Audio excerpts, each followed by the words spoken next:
केही दिनदेखि सोसियल मिडियामा चाहिँ जेनजीको रियल लिडर चाहिँ को हो भन्ने आइरहेको छ।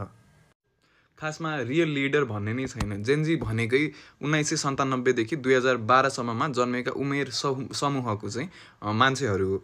अनि अब यो चाहिँ मल्टिपल ग्रुप्स थियो प्रोटेस्टमा है। अब हाम्रो सुजन दाईको चाहिँ एउटा ग्रुप थियो, हामी नेपाल भन्ने। उहाँको ग्रुपले पनि एकदम राम्रो गयो। उहाँले चाहिँ उहाँको ग्रुपले धेरै कन्ट्रिब्युट गरेको छ यो प्रोटेस्टको लागि। अनि अब एउटा चाहिँ तपाईँको ग्याप के भयो भन्दाखेरि उहाँले गरेको हेर्ने चाहिँ इन्स्टाग्राममा भएको मान्छेहरूले, अब उहाँ फेसबुकहरूमा सायद त्यति उहाँको ग्रुप एक्टिभ छैन होला, इन्स्टाग्राममा एक्टिभ थियो र हामीले एकदम मजाले देखिरहेको थियौँ। उहाँको ग्रुपले एकदम राम्रो काम गरिरहेको थियो। अनि भनौँ न क्रेडिट पनि उहाँले पाउनै पर्छ, उहाँले राम्रो काम गर्नुभएको थियो, त्यसलाई नाइ भन्नै मिल्दैन। अब हामीले अहिले आएर चाहिँ यो कुरामा चाहिँ मिसअन्डरस्ट्यान्ड गर्न थालेर अनि यत्रो चाहिँ काम गरेको मान्छेको चाहिँ कामलाई नै स्टार्ट गरिदिँदाखेरि एउटा त उहाँलाई नै अब कस्तो खालको भयो होला होइन। अर्को कुरा भनेको चाहिँ यो इन्स्टाग्राममा चाहिँ उहाँको काम धेरै देखिने भएको कारणले इन्स्टाग्राममा चाहिँ जो मान्छे एक्टिभ हुनु हुँदैन, अब उहाँले चाहिँ अलिक रुचाउनु भएको छैन। तर यो खासमा लिडरको कुरा नै होइन।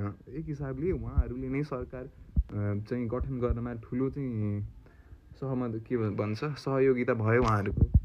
त्यो कारणले गर्दाखेरि चाहिँ अब चाहिँ हामीले फेरि यहीमा चाहिँ झगडा गर्न थाल्यौँ, को हो कसो हो भनेर गर्न थाल्यौँ भने चाहिँ त्यो हाम्रो एकदम दुर्भाग्यको कुरा हुन्छ, किनभने सरकार गठन भइसकेको छ।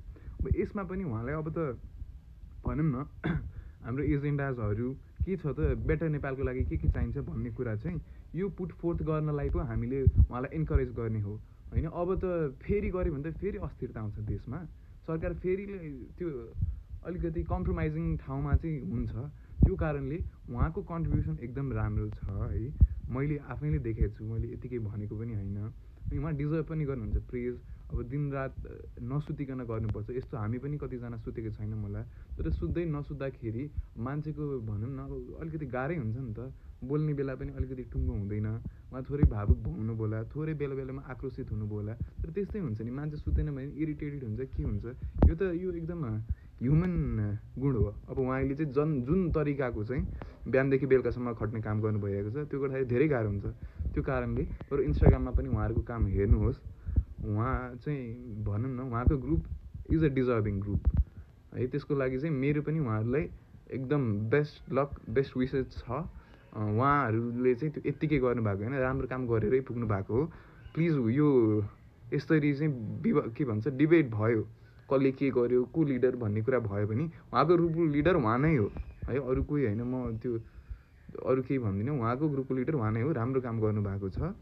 यो सरकारलाई हामीले बलियो पार्नु पर्यो, उहाँलाई समर्थन गरौँ। अहिले यो कुरामा अल्झ्यौँ भने फेरि सरकार अस्थिर हुन्छ, त्यो हुन नदिउँ। उहाँलाई एकदम सबजनाले खुलेर सपोर्ट दिउँ। लिडर त जो भयो नि के फरक परेर, हाम्रो एन्ड अफ द डे हाम्रो गोल भनेको त आखिरमा देश बन्नु हो, त्यति नै त हो।